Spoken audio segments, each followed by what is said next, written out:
استطاع الیہ سبیلا، جو اس کی طرف سفر کرنے کا ارادہ رکھتا ہے، استطاعت رکھتا ہے، اللہ نے اس پر حج کو فرض کر دیا گیا ہے۔ اب ایک اور مسئلہ بھی اس کے ضمن میں سماعت کر لیں۔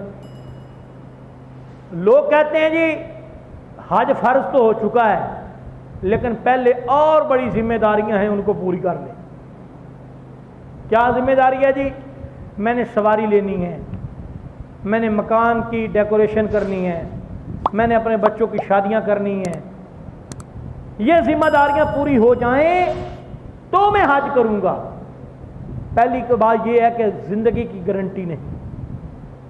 دوسری بات یہ ہے کہ اللہ کی ذمہ داری چھوٹی ہے، اس کا مطلب ہے، اور تیری ذمہ داریاں خدا کی ذمہ داری سے بڑی ہیں۔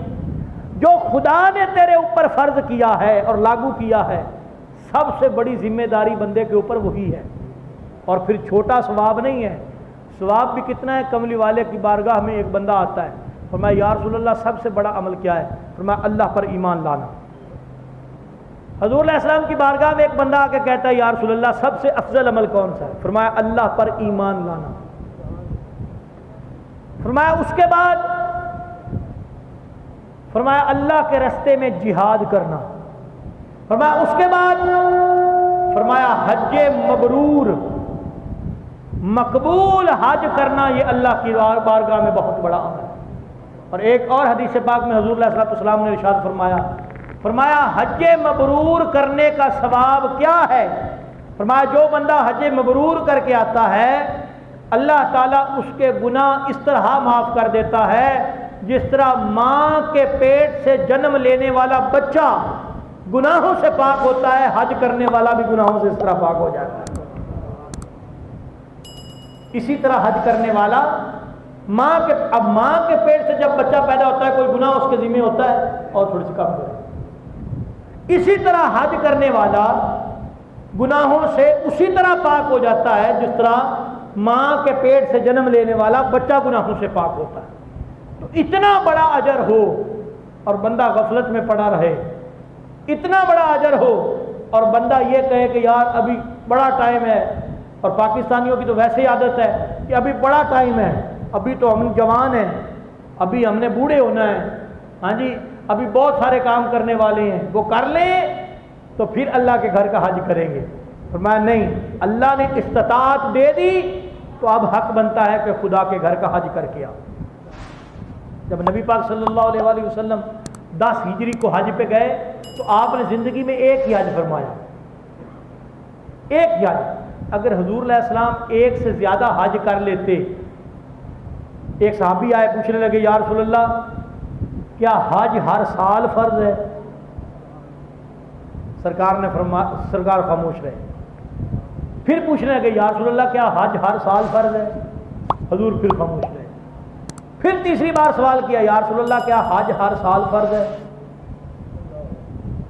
اب حضور علیہ السلام نے جو جواب دیا نا، اس جواب کو آپ نے سننا بھی ہے اور سبحان اللہ بھی اپنی زبان سے کہنی ہے۔ میرے پاک نبی نے فرمایا اگر میں کہہ دیتا کہ ہر سال فرض ہے تو ہر سال فرض ہو جانا تھا۔ اس لیے جو بتایا کرے اس پہ جتنا ہو سکے عمل کیا کرو اور زیادہ سوال نہ کیا کرو۔ بنی اسرائیل اپنے نبیوں سے زیادہ سوال کرنے کی وجہ سے ہلاک ہوئے تھے۔ اس سے پتہ چلا کہ ایک تو اللہ تعالیٰ نے اپنے محبوب کو یہ اختیار دیا تھا کہ اللہ کے محبوب جس چیز کو چاہے فرض کر دیں، جتنا فرض کر دیں۔ یہ شارع ہیں اور شارع کا یہی کام ہوتا ہے کہ وہ اپنے خدا کی طرف سے مختار بن کے آتا ہے، اور مختار بھی ایسا ہوتا ہے کہ جس چیز کو چاہے فرض کر دیں، جس چیز کو چاہے فرض نہ کریں۔ یہ اللہ کے محبوب کے اختیار میں تھا کہ اگر کہہ دیتے کہ حج ہر سال فرض ہے تو امتیوں پہ ہر سال فرض ہو جانا تھا۔ اور دوسری بات یہ کہ سرکار نے ایک حج کیا، 9 ہجری میں حج فرض ہو رہا ہے، حضرت ابوبکر صدیق کو حج کا امیر بنا کے بھیج رہے ہیں۔ اگر حضور ایک سے زیادہ حج فرماتے تو جن بیچاروں نے ایک حج کرنا تھا، کہ جن کے پاس طاقت ہی ایک کی تھی، وہ تو حضور کی اس سنت سے محروم رہ جاتے۔ اللہ کے محبوب نے ایک ہی حج کیا کہ جو اپنا فرض پورا کرنے آئے اس کا فرض بھی پورا ہو جائے اور ہماری ادا بھی پوری ہو جائے کہ زندگی میں اس نے ایک حج کر لیا. ورنہ تو امیر ہی مستفید ہوتے، پیسے والے مستفید ہوتے اور باقی بندے رہ جاتے.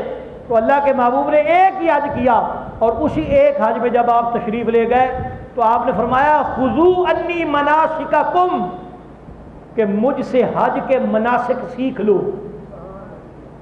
اس کا مطلب یہ ہے کہ جو لوگ حدیث کے منکر ہیں ان سے پوچھا جائے کہ اے حدیث رسول کا انکار کرنے والوں، اے صرف قرآن کو حجت ماننے والوں، اب بتاؤ کہ قرآن میں حج کی تفصیل کہاں ہے؟